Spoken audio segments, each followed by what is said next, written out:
Hello, I am Levi Peterson, and this is my screencast assignment.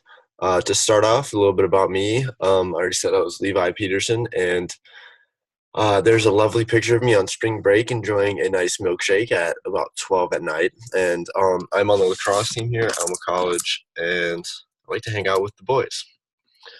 Uh, First things first, cri- criterion reference test. I don't know how to say that really, but I'll figure it out. These tests and/or assignments are designed to measure a student's performance against a fixed set of predetermined criteria. These tests are used to see if students have learned a specific body of knowledge or skills. So, what this basically means is it's basically just like a worksheet or a test that a teacher wants the student to already know, and they want them to make sure that they know it before they move on to the next lesson. Formative assessment, range of formal and informal assessment procedures conducted by teachers during the learning process in order to modify teaching and learning activities to improve student attainment. These assessments usually involve feedback rather than a score to help the teacher and a student focus on detail of content and performance. So what this basically is, it's kind of just like worksheets that you would work on in class that don't really have a grade, but they help you out in the long run with knowing criteria and like knowing what is happening during the class so you are ready for tests and assignments in the future. Summative assessments are the goal of a summative assessment is to evaluate learning at the end of an instructional unit. Often these assessments are high stake, means they are of high point value. Basically, what a summative assessment is, to sum it up, they are an assignment or a test, and they basically just make sure that you know what you're doing and that you know everything. So it'll it'll help the teachers know what they didn't do well during the unit and what they need to improve on for the next unit. Triangulation, use multiple means of assessment to direct and understand the students.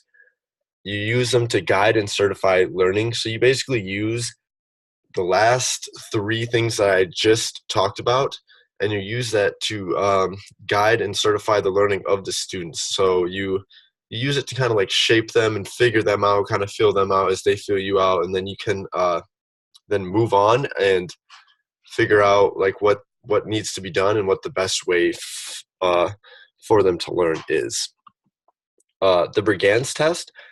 This is a test that helps teachers with the IEP. It identifies the student's academic level of functioning, even if it's not at the grade that they are supposed to be in. This can be used for math and English purposes. So basically, it is to figure out where a student is struggling and what they can do to improve, and where those things of improvement are. Um, I did a Brigance, and these are the results of it. The result of the Brigance test I gave, the girl placed 2 grades below where she should be. She's a second grader with a kindergarten reading level. The plan is to get her to a first grade reading level before she advances to the third grade. Obviously, you don't have to follow this um, word for word. If the student does want to do it, like want to do better than what the teacher has planned, by all means you can make that happen, and I think that it's a great idea to do that. um, Planning instruction for this student. The results of this student's Brigance will help with understanding the student's reading comprehension and what grade level to start advancing that level at. For this student, she's a second grader with a kindergarten reading level, so we would have to start her off at kindergarten and try and help her move up a grade. And if you wanted to, like I said before, we can try and get her up 2 grades. A sample lesson that I would give this student would read her story and test her on what she got from the story, letting her use a book to help her out. I would do this just so I can see like what parts she has problems with, and then after we fix those problems, I would give her her own short story to read. I don't know why I said right there, but I have to fix that. And I would have her read a short story on her own, and then see what she can comprehend on her own, and like kind of like a little quiz, and then I would see where that goes from there. And then I would give her like work to help her with sentence structure. So if she's struggling with reading comprehension, she can kind of do it on her own, and like figure out something to write about, so she can see the relationship between writing it and reading it at the same time. Because if she can describe it, and then she can comprehend like the stuff that's going on, and then if she can comprehend that, she should be able to comprehend it while reading. Conclusion: through this project, I've learned a lot about being a special ed teacher. I've learned how to place a student in the correct class based off of their brigands. I've also learned how to make a lesson plan to suit the student without making it too hard. This will help me in the future with figuring out what type of learning the student needs, and how to push them to reach their goals.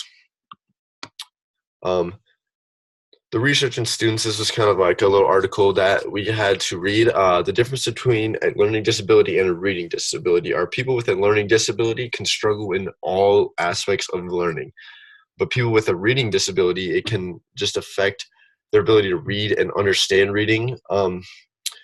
I think something about this is people with a reading disability that can also um, make them struggle in other classes, such as like math, history, because in math classes now they are making them having story problems, and if you can't even understand the story problems, how can you do the math in them? And I just think that it can also help them.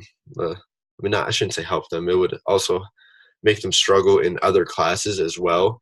So I wouldn't really say that a learning disability and a reading disability are that different, but they are really different in different aspects. And that is all.